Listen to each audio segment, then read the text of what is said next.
ನಾವೆಲ್ಲ ಇವತ್ತಿನ ದಿನ ರಾಜಧಾನಿ ಕಾಲನಿಯಲ್ಲಿರುವಂತಹ ರಂಗನಾಥ್ ತಿಳುವಳ್ಳಿಯವ್ರ ಮನೆಯಲ್ಲಿ ಒಂದು ಸತ್ಸಂಗವನ್ನು ಮಾಡ್ತಾ ಇದ್ದೇವೆ.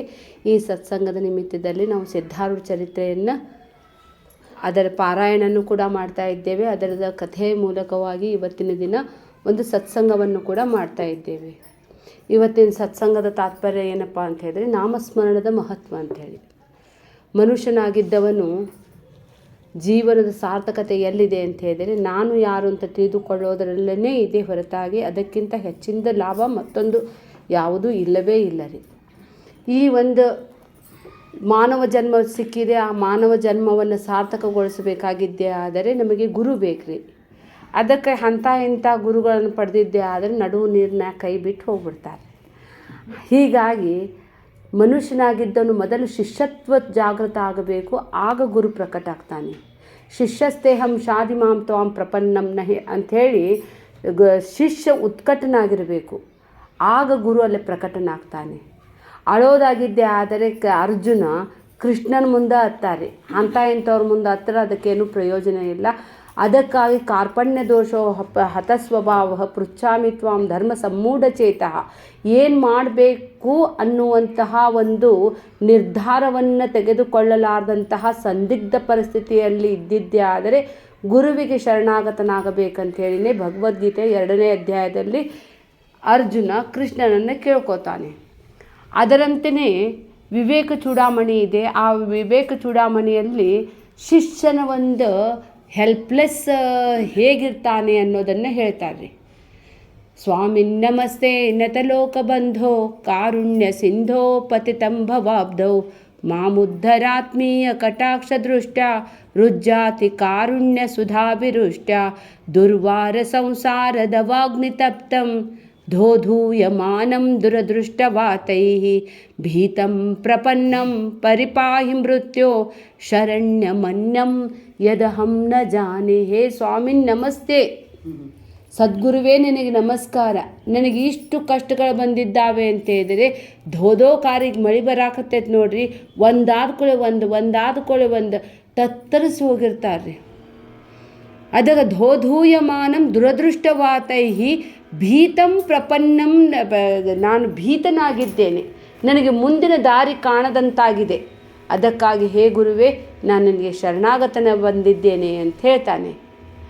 ಆದರೆ ಆ ಗುರುನೂ ಸಹಿತ ಅಷ್ಟು ಕರುಣಾಮಯ ಇರಬೇಕ್ರಿ.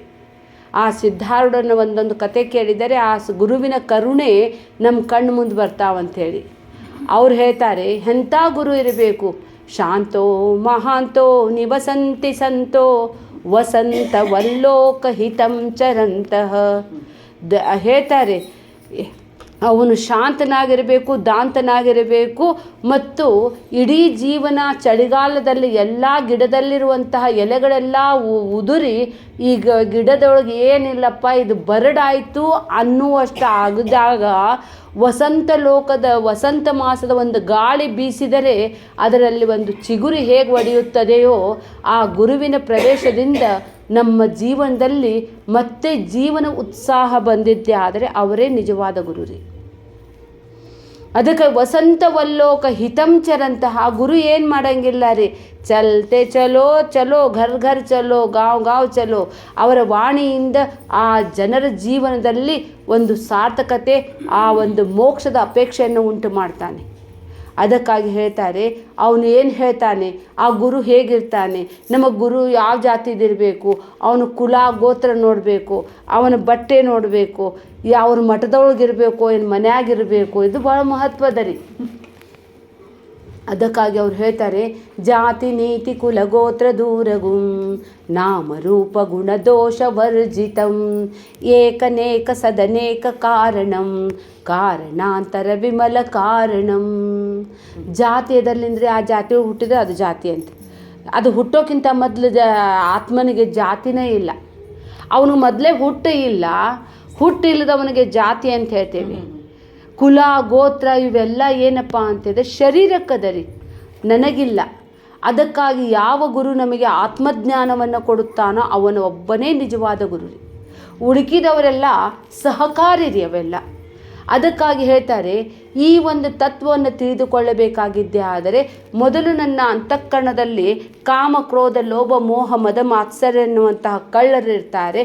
ಅದು ಅಲ್ಲಿ ತನಕ ಆ ಮಲದೋಷಗಳಿರ್ತಾವೋ ಅಲ್ಲಿ ತನಕ ನಮಗೆ ಗುರು ಸಿಕ್ಕರೂ ಸಹಿತ ನಮ್ಮ ಗುರುವಿನ ವಾಣಿ ಅನುಗ್ರಹಿತ ಆಗೋದಿಲ್ಲ ರೀ. ಅಲ್ಲಿ ತನಕ ಅವು ಸ್ವಚ್ಛ ಆಗಬೇಕಪ್ಪ ಅಂಥೇಳಿದ್ರೆ ನಾಮಸ್ಮರಣೆ ಇದು ಒಂದು ಉಪಾಯ ಮಾತ್ರ ರೀ, ಇದೇ ಅಂತಿಮ ಅಲ್ಲ ರೀ, ಇದು ಒಂದು ಉಪಾಯ. ನಾಮಸ್ಮರಣೆ ಮಾಡುವುದರಿಂದ ಮನುಷ್ಯನಲ್ಲಿರುವಂತಹ ಇವು ಎಲ್ಲ ಕಳ್ಳರೆಲ್ಲ ಓಡಿ ಹೋಗ್ಬಿಡ್ತಾವ್ರಿ. ಈಗ ಹೇಳಿದ್ರಲ್ರಿ, ಅವ್ರು ಹೇಳ್ತಿದ್ರು ಎಲ್ಲರೂ ಎಚ್ಚರ ಆಗ್ತಿದ್ರು ಅಂಥೇಳಿ. ನಾವಿಲ್ಲಂದ್ರೆ ಅಜ್ಞಾನದ ನಿದ್ದೆ ಒಳಗೆ ಬೀಳೋರಿ ನಾವು.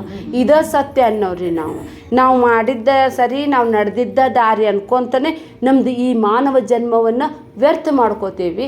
ಅದಕ್ಕಾಗಿ ಹೇಳ್ತಾರೆ ನಾಮಸ್ಮರಣೆ ಹೇಗೆ ಮಾಡಬೇಕು ಅಂತ ಹೇಳಿದರೆ ಅದು ಬಿಟ್ಟು ಬಿಡಲಾರ್ದಂಗೆ ಮಾಡ್ಬೇಕ್ರಿ. ಆಜ್ಯಧಾರೆಯ ಸ್ರೋತಸಾ ಸಮಂ ಸರಳ ಚಿಂತನಂ ವಿರಲ ತತ್ಪರಂ ಭೇದ ಭಾವನಾ ಸೋಹಮಿತ್ಯಸೌ ಪಾವನೀಮತಾ. ಭಾಳ ಚಂದದ ರೀ. ಆಜ್ಯಧಾರೆಯ ಅಂದರೆ, ಆಜ್ಯ ಅಂದರೆ ಕಾಸಿದ ತುಪ್ಪದ ಎಣ್ಣೆ. ಅದು ಸುರಿತಾ ಇದ್ದರೆ ಅದರಲ್ಲಿ ಸ್ವಲ್ಪ ಖಂಡ ಆಗಲಾರದೆ ಅಖಂಡ ನಾಮಸ್ಮರಣೆ ಮಾಡಬೇಕ್ರಿ.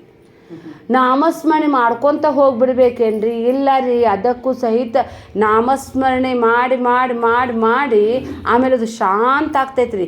ಆ ಮನಸ್ಸಿನಲ್ಲಿರುವಂತಹ ಕಾಮ ಕ್ರೋಧಗಳೆಲ್ಲ ಶಾಂತ ಆಗ್ತಾವು. ಶಾಂತ ಆದ ನಂತರ ಶುದ್ಧ ಅಂತಃಕರಣದ ಸಲುವಾಗಿ ಮಾತ್ರ ನಾಮಸ್ಮರಣೆ. ಆವಾಗ ಶುದ್ಧ ಇದು ಅಂತಃಕರಣ ಆಯಿತು, ಅಲ್ಲಿ ಗುರುಬೋಧ ಆಗ್ಬೇಕ್ರಿ. ತತ್ವಂ ಅಸಿ, ಆ ನಿಶ್ಶಬ್ದ ಸ್ಥಿತಿ, ವೃತ್ತಿರಹಿತ ಸ್ಥಿತಿ, ಅಲ್ಲಿ ಏನಿದೆ ಅಲ್ಲ ಅದು ನೀನೇ ಆಗಿದ್ದೀಯ. ಗುರು ತತ್ವಂ ಅಸಿ. ಹುಟ್ಟೋಕ್ಕಿಂತ ಮೊದಲು ನಾನು ಅದೇ ಆಗಿದ್ದೆ, ಈಗೂ ಅದೇ ಇದ್ದೇನೆ, ಮುಂದೂ ಅದೇ ಇದ್ದೇನೆ ರೀ. ನಾನು ತಿಳಿದರೂ ಬ್ರಹ್ಮ ಇದ್ದೇನೆ, ತಿಳಿಯದೇ ಇದ್ದರೂ ಬ್ರಹ್ಮನಿದ್ದೇನೆ. ಗುರು ನಮಗೆ ಹೊಸದಾಗಿ ಏನು ಹೇಳ್ಕೊಡಂಗಿಲ್ಲ ರೀ. ಪ್ರಾಪ್ತಸ್ಯ ಪ್ರಾಪ್ತಿ, ಇದ್ದಿದ್ದನ್ನು ತೋರಿಸ್ತಾನೆ, ಅಜ್ಞಾನವನ್ನು ಮಾತ್ರ ಸರಿಸ್ತಾನೆ. ಒಂದು ಚೌಕಾದ ಕಲ್ಲಾಗಿದೆ, ಆ ಕಲ್ಲಿನಲ್ಲಿ ನಾನು ಗಣಪತಿ ಚಿತ್ರ ಬರಿತೇನೆ, ಆ ಕಲ್ಲು ತಗೊಂಡು ಕಟ್ಟಿತೇನೆ. ಕಟ್ಟಿದರೆ ನಾ ಗಣಪತಿ ಕಟ್ಟಿಯಂಗಿಲ್ಲ ರೀ, ಗಣಪತಿ ಅಲ್ಲದನ್ನು ಸರಿಸ್ತೇನೆ. ಅದು ಆಲ್ರೆಡಿ ಅಲ್ಲೇ ಮೊದಲ ಅದ ರೀ. ಹೇಗೋ ಹಾಗೆ ನಾನು ಮೊದಲಿನಿಂದಲೂ ಕೂಡ ಶುದ್ಧ ಆತ್ಮ ಸಚ್ಚಿದಾನಂದ ಸ್ವರೂಪನೇ ಇದ್ದೇನೆ.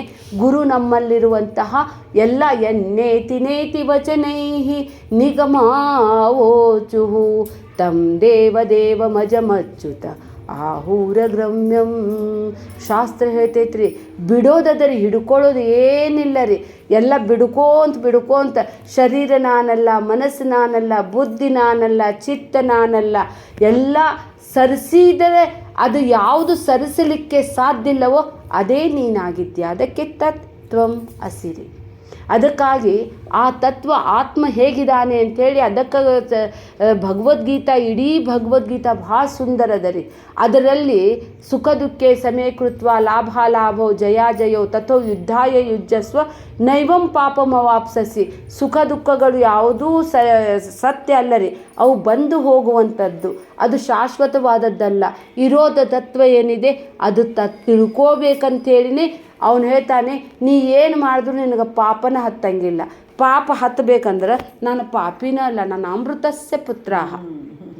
ಹೇಗೆ ಒಂದು ರಜತ ಪರದೆ ಇದೆ, ಆ ಪರದೆಯ ಮೇಲೆ ಚಿತ್ರವನ್ನು ನೋಡ್ತೇವೆ, ಅದ್ರ ಮೇಲೆ ಎಷ್ಟು ಬಾಂಬ್ ಹಾಕ್ತಾರೋ, ಮಳೆ ಬರ್ತೈತಿ. ಆ ಮಳೆ ಬಂದರೂ ಅದಕ್ಕೆ ಹತ್ತಂಗಿಲ್ಲ, ಬೆಂಕಿ ಬಂದರೆ ಅದಕ್ಕೆ ಸುಡಂಗಿಲ್ಲ.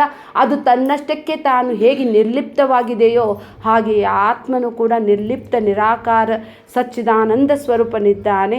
ಇದರಲ್ಲಿ ನ ಪುಣ್ಯಂ ನ ಪಾಪಂ ನ ಸೌಖ್ಯಂ ನ ದುಃಖಂ. ಇದು ಸದ್ಗುರು ನನಗೆ ಅಲ್ಲಿ ತನಕ ನಿಲ್ಲಿಸಿದ. ಅವಾಗ ಕೃತಕೃತ್ಯೋಸ್ಮಿ ರೀ. ಅವಾಗ ಗುರುರ್ ನೈವ ಶಿಷ್ಯನು ರೀ. ಏನು ಗುರುಗೋ ತಿಳ್ಕೊಂಡ ಮೇಲೆ ಗುರು ಅಂತ ಬೆನ್ನು ಹತ್ತಬೇಕಾಗಿಲ್ಲ ರೀ. ನೀವೇ ಇರ್ರಿ, ನಾವೇ ಇರ್ತೇವೆ ರೀ. ಒಂದು ಸಲ ನಮಗೆ ದಡ ಮುಟ್ಟಿಸಿದ ಮೇಲೆ ಹಂಗೆ ಯಾಕ್ರಿ, ಅಂಬಿಗಂದ ಹಂಗೆ ಯಾಕೆ ನಮಗೆ? ಅದಕ್ಕೆ ಗುರುರ್ ನೈವ ಶಿಷ್ಯ ಅಲ್ಲಿ ತನಕ ಬರ್ಬೇಕ್ರಿ. ನನಗೆ ಬಂಧನ ಇಲ್ಲ, ಮೋಕ್ಷ ಎಲ್ಲ ಆಗ್ತೈತ್ರಿ. ನನಗೆ ಮೊದಲು ಬಂಧನ ಇದ್ರೆ ಮೋಕ್ಷ ಆಗ್ತಿತ್ತಲ್ಲ, ನನಗೆ ಬಂಧನವೇ ಇಲ್ಲ. ಅದಕ್ಕಾಗಿ ಅಹಂ ನಿರ್ವಿಕಲ್ಪೋ ನಿರಾಕಾರ ರೂಪೋ ವಿಭುತ್ವಾಚ ಸರ್ವತ್ರ ಸರ್ವೇಂದ್ರಿಯಾಣಾಂ ನ ವಾಸಂಗತಂ ನೈವ ಮುಕ್ತಿರ್ನ ಬಂಧಃ ಚಿದಾನಂದರೂಪಃ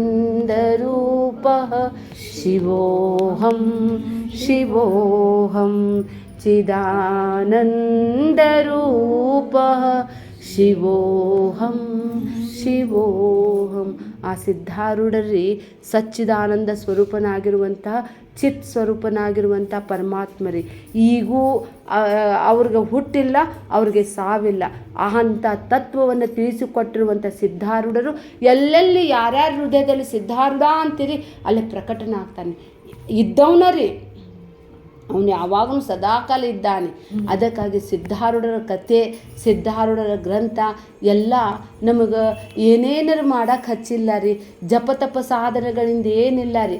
ಗುರುವಿನ ಒಂದು ಸಲ ತಿಳಿದ ನಂತರ ಮತ್ತೊಂದು ತಿಳಿಯಬೇಕಾಗಿದ್ದವು ಇನ್ನೊಂದು ಬಾಕಿನ ಉಳಿಯಂಗಿಲ್ಲ ರೀ. ಆವಾಗ ಧನ್ಯೋಸ್ಮಿ, ನೀವು ಹ್ಯಾಂಗಿದ್ರೂ ಸಹಿತ ನೀವು ಬ್ರಹ್ಮನೇ ಇದ್ದೀರಿ. ಅದಕ್ಕಾಗಿ ಸಿದ್ಧಾರೂಢರ ಒಂದೊಂದು ಕಥೆಗಳು ಅವು ಎಲ್ಲ ಪೂರ್ಣತ್ವವನ್ನು ತೋರಿಸುವಂತಹ ಒಂದು ಉಪನಿಷತ್ತ ವಾಕ್ಯದಂತೆ ಇದ್ದಾವೆ. ಅದಕ್ಕಾಗಿ ನಾಮಸ್ಮರಣೆ ಅದು ಒಂದು ಉಪಾಯ. ಅದರಿಂದ ಮುಂದೆ ಏನು ಮಾಡಬೇಕು, ಗುರುವಾಣಿ ಆಗಲೇಬೇಕ್ರಿ. ಗುರುವಾಣಿ ಆಗದೇ ಇದ್ದಿದ್ದೆ ಆದರೆ, ಆ ತಿಳಿಯಲಾರದೆ ನಾಮಸ್ಮರಣೆ ಮಾಡಿದ್ದೆ ಆದರೆ ಗುಡ್ ಅಜ್ಞಾನಿನ ರೀ. ಅಜ್ಞಾನ ಹೋಗಂಗಿಲ್ಲ ರೀ. ಅಜ್ಞಾನ ಇರ್ತದೆ. ಅಜ್ಞಾನ ಹೋಗೋದು ಜ್ಞಾನದಿಂದ ಮಾತ್ರ. ನಹಿ ಜ್ಞಾನೇನ ಸದೃಶಂ ಅಂಥದ್ದು ಇನ್ನೊಂದಿಲ್ಲ ಇಲ್ಲ ರೀ. ಜ್ಞಾನವೇ ಶ್ರೇಷ್ಠ. ಜ್ಞಾನಕ್ಕಿಂತ ಅಧಿಕವಾದದ್ದು ಯಾವುದೂ ಇಲ್ಲ ರೀ. ಜ್ಞಾನಾಗ್ನಿ ದಗ್ಧ ಕರ್ಮಾಣಿ, ಎಲ್ಲ ಕರ್ಮಗಳೆಲ್ಲವೂ ನಾಶ ಆಗಿಬಿಡ್ತಾವೆ. ಅದಕ್ಕಾಗಿ ಜ್ಞಾನ ಬೇಕಾಗಿದ್ದೆ ಆದರೆ ಮಾತ್ರ ಗುರುವಿಗೆ ಶರಣಾಗತರಾಗಬೇಕು. ಅವರ ಪಾದಕ್ಕೆ ಕುಳಿತುಕೊಂಡು ತದ್ವಿದ್ಧಿ ಪ್ರಣಿಪಾತೇನ ಪರಿಪ್ರಶ್ನೇನ ಸೇವೆಯ ಉಪದೀಕ್ಷಂತಿತೆ ಜ್ಞಾನಂ ಜ್ಞಾನಿನಃ ತತ್ವದರ್ಶಿನಃ. ತತ್ವನ ತಿಳ್ಕೊಬೇಕ್ರಿ. ಅದಕ್ಕಾಗಿ ಯಾವಾಗ ನೀವು ತತ್ವ ತಿಳ್ಕೊಂಡು ಓದಕ್ಕೆ ಶುರು ಮಾಡ್ತೀರಿ ಆವಾಗ ಅವ್ರದ್ದು ಮಹಿಮಾ ಗೊತ್ತಾಗ್ತೈತ್ರಿ, ಅವ್ರದ್ದು ಪ್ರತಿಯೊಂದು. ಅದಕ್ಕಾಗಿ ರುದ್ರ ಪಠನ ಮಾಡ್ತೇವ್ರಿ ನಾವು. ರುದ್ರ ಅವರು ಪಠನ ಮಾಡ್ತಿದ್ದಾರ್ರಿ, ಆದರೆ ಅದರಂತೆ ಆಚರಿಸಿದ್ದಾರೆ ಅವರು. ಅವರ ಜೀವನ ಚರಿತ್ರದಲ್ಲಿ ರುದ್ರಕ್ಕೆ ಬಹಳ ಮಹತ್ವದ ರೀ ಸಿದ್ಧಾರೂಢ ಜನರು. ಅದಕ್ಕಾಗಿ ಸಿದ್ಧಾರೂಢ ಮಠದೊಳಗೆ ರುದ್ರವನ್ನು ಕಲ್ಲಿನಲ್ಲಿ ಕಟ್ಟಿಸಿದ್ದಾರೆ. ಅದರಷ್ಟು ಶ್ರೇಷ್ಠ ಯಾವುದೂ ಇಲ್ಲ. ಅದರಷ್ಟು ಪರ್ಫೆಕ್ಟ್ ನಮಗೆ ಜ್ಞಾನವನ್ನು ತಿಳಿಸಿಕೊಡುವಂತಹ ಚಿಕ್ಕ ಉಪನಿಷತ್ತು ಇದು.